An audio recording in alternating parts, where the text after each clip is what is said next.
Oui, bonjour. J'interviens dans le cadre de l'affaire qui oppose Monsieur Vital Kamerhe et la République démocratique du Congo, qui est représentée par le ministère public au parquet général de Kinshasa, Matete. Monsieur Kamerhe s'est présenté, comme vous le savez, le 8 avril 2020 au parquet de Kinshasa, Matete, pour le fait qui lui sont reprochés.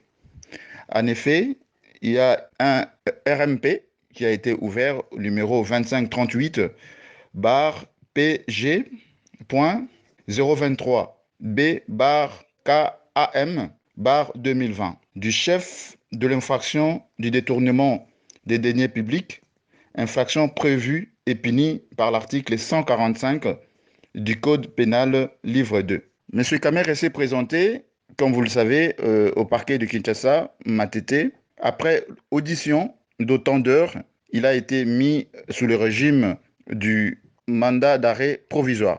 À l'issue de cette décision du parquet, il a été conduit directement à la soirée même, dans la foulée, à la prison centrale de Kinshasa. Depuis son transfert dans cette maison d'arrêt, comme le veut la procédure, le ministère public doit en principe le présenter en chambre du conseil. En chambre du conseil, il sera présenté auprès du tribunal de paix de Kinshasa, toujours Matete, qui est du ressort du parquet, pour examiner d'abord la régularité de sa détention, si la procédure a été respectée par le ministère public. En ces jours, M. Kamere a été présenté devant le tribunal de paix de Kinshasa Matete en date du 10 avril 2020 en chambre du conseil. Et le tribunal a été saisi et le tribunal s'est déclaré saisi sur le plan compétence. Le ministère public présent à l'audience et M. Kamere lui-même aussi en tant qu'inculpé a été présenté au tribunal. Il faut signaler que M. Kamere a été assisté par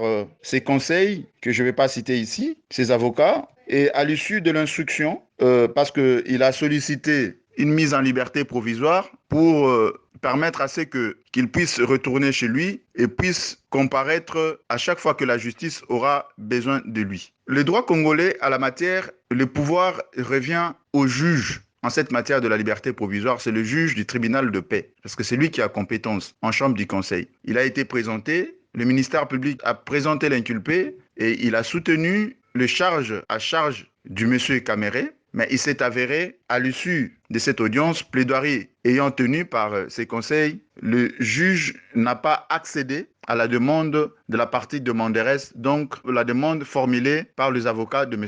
Kamere. À ce stade, qu'est-ce qui va arriver? Ce qui va arriver est que le ministère public, comme il a régularisé sa procédure, comme il a observé le prescrit de la loi, ce qui va arriver est que ces délais de détention seront prorogés 15 jours à chaque fois que le ministère en aura besoin. Cette prorogation, comme le disent les juristes, n'est pas automatique. Donc, à chaque fois qu'il y aura nécessité, à chaque fois qu'il y aura besoin d'enquête, le ministère public va retourner devant le juge compétent à la matière pour que ces délais lui soient de nouveau accordé. Donc, pour ce qui s'est dit que 15 jours après, il sera libéré, c'est méconnaître les règles du droit. Malheureusement, chez nous au pays, les gens se transforment très facilement en juristes. Et pourtant, c'est une matière qui demande une technicité. Donc, j'interviens ici en professionnel. Monsieur Kamere, le ministère public, pourra revenir encore devant le juge pour solliciter une prorogation de 15 jours. Ça, c'est